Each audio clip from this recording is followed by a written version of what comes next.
જય Ganesh, happy morning. હું Shaunkesh Pathak, professional tarot card reader અને ન્યુમરોલોજીસ્ટ છું. જે કોઈને પણ ફેમિલી, હેલ્થ કે ફાઇનાન્સ રિલેટેડ કંઈ પણ ઇશ્યુઝ હોય તો તેઓ મારી કન્સલ્ટન્સી લઈ શકે છે.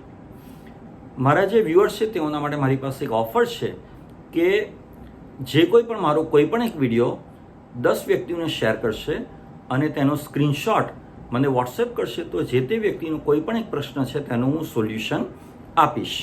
આજે હું વાત કરીશ ટેરો કાર્ડ બાબતે.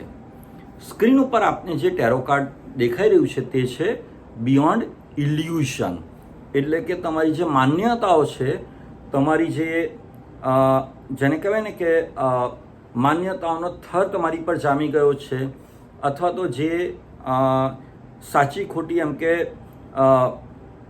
શ્રદ્ધા અંધશ્રદ્ધા છે તેમાંથી તમારે બહાર નીકળવાની જરૂર છે.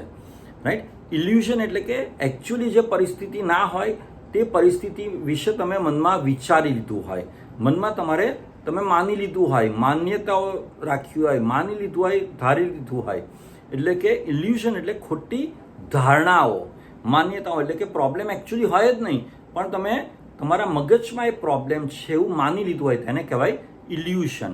એટલે કે તમારી જે જૂની આદતો છે કે જૂના તમારા ઓપિનિયન છે કે જૂની તમારા જજમેન્ટ છે, બરાબર, કે જૂની ગેરમાન્યતાઓ છે, તેમાંથી તમારે બહાર નીકળવાની જરૂર છે. જો બે આંખો છે એ શું બતાવી રહ્યું છે?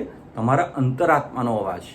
એટલે કે તમારે તમારા અંતરાત્માનો અવાજ સાંભળવાની તાત્કાલિક જરૂર છે. બહાર જોવાની જરૂર નથી. દુનિયામાં કોઈ પણ પ્રોબ્લેમનું સોલ્યુશન શોધવાની જરૂર નથી. પ્રોબ્લેમનું સોલ્યુશન તમારી અંદર જ છે. તો તમારા અંતરાત્માનો અવાજ સાંભળો.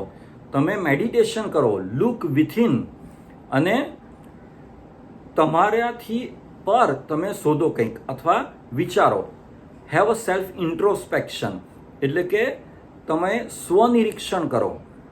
અને જો તમે નવા પર્સ્પેક્ટિવથી વિચારશો, નવા દૃષ્ટિબિંદુથી વિચારશો તો તમારી લાઈફ પણ નવી બની જશે.